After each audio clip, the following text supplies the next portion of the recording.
right, good morning. We just pulled up to a house a minute ago. We're going to do a reinspection of this roof here. I just pulled up, put the ladder up, checked it real quick.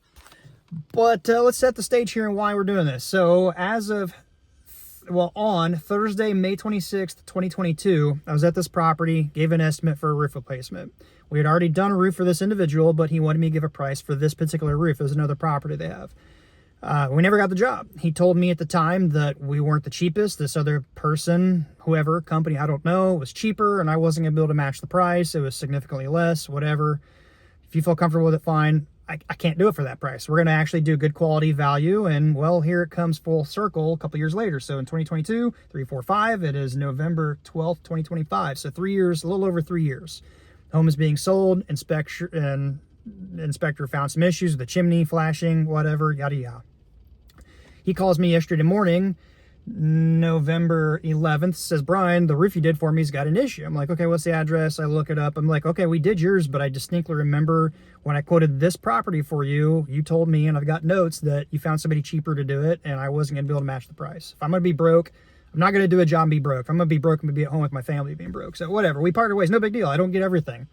You typically get what you pay for, though. Now, 3 years later, trying to sell the house, there's leaking at the chimney, and we're going to go up there. So I just wanted to show you real quick. I'm going to try to block some of this information so you don't see everything. But if you look, whoopsie, let me just kind of block this here. You can see the date, if it'll focus, right there. Thursday, May 26th of 2022. Pitch gauge on some of these sections because you got a low slope, 312. You got some of the house stuff here. I got to scroll this up here real quick. I'm going to block this one right here with my fingers because it's got some information. What I'm wanting to show you is this one right there.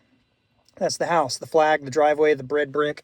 And here we are. There's the flagpole, the red house, the brick and everything. So here we're going to jump up there, but I also want to point out something. Look at the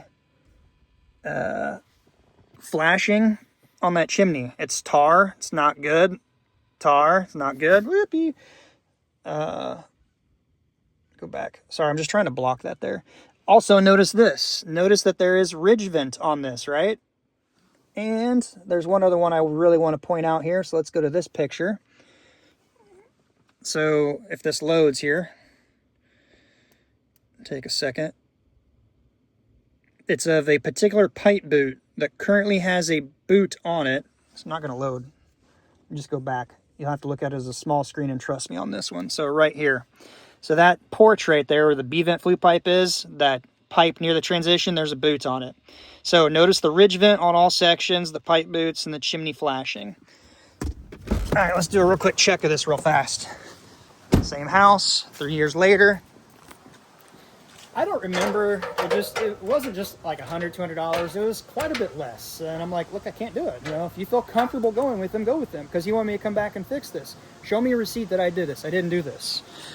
A couple things I noticed right off the bat. There is drip edge on the bottom, which is not what you use. Use gutter apron on the bottom. It's going to come down lower and go up on the roof farther. It doesn't waste this valuable real estate here. Your shingles hang down, cause a little drip edge. You don't use drip edge, especially with a small gutter.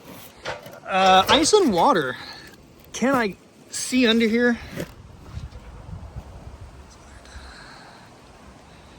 I'm not sure. Something popped up on my phone. Hopefully we're still rolling. I don't see ice and water on the shingle here. Doesn't mean they didn't use it, but I'm guessing they were cheaper. They probably didn't use ice and water. We already know that they didn't use pipe boot right here. They got rid of all the ventilation.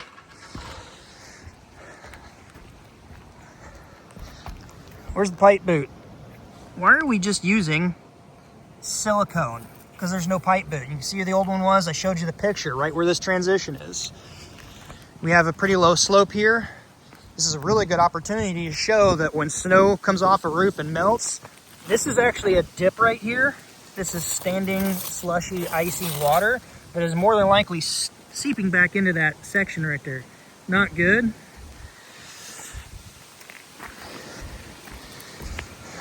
No ridge vent, no box vents.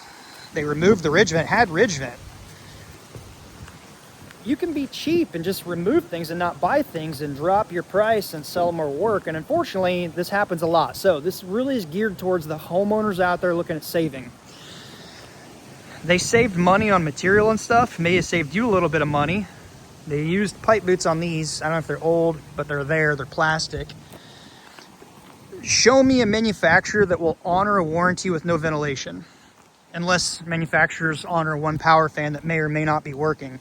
But the reason we're here is this chimney. There's leaking going on. The chimney's already in bad shape. This is identical, spitting image of the pictures I have of the old tar and fiber tape and flashing exposed. I have pictures of this. Nothing's extended on the corners. They literally put new shingles around the old and absolutely left it. Nothing's new. Just caulked it right down here with silicone. It's the only thing they did. They didn't even put a new coat of tar on this and fiber tape. It's the old. Got openings in it, water running in. So now, homeowner wants me to come replace this or do this. I didn't even go over pricing. It's like, I didn't do the roof. I distinctly remember and have notes in my log of the customer file. He found somebody cheaper and felt comfortable going with it. He already used me once, but wants me to do it, see if I can match the price. I can't match the price. I've got ice and water everywhere on the property. I've got a different roof system material on the low slope section. I've got aluminum pipe boots. We've got counter flashing and masonry work on the chimney. I can't do that. So show me my receipt and I'll be glad to take care of it for free. I'll have to get back on that. Maybe they did use somebody else. He's thinking, I don't know what the case may be, but I can tell you I didn't do it, and I wasn't gonna do it for that price. So people are using other material, cutting the cost down. Now there's a big expensive repair, may not sell it. Mold, you mix mold, the word mold, in a home that's being sold, boy, oh boy, watch out. Let alone the cost to redo the chimney, the masonry, it's a mess. This is kind of poke and prod at some other things, like did they even put a decent pattern on it? It looks like there's a decent little pattern here, but everything else has been cut corner. I'm wondering if I can maybe see if there's a seal strip or something.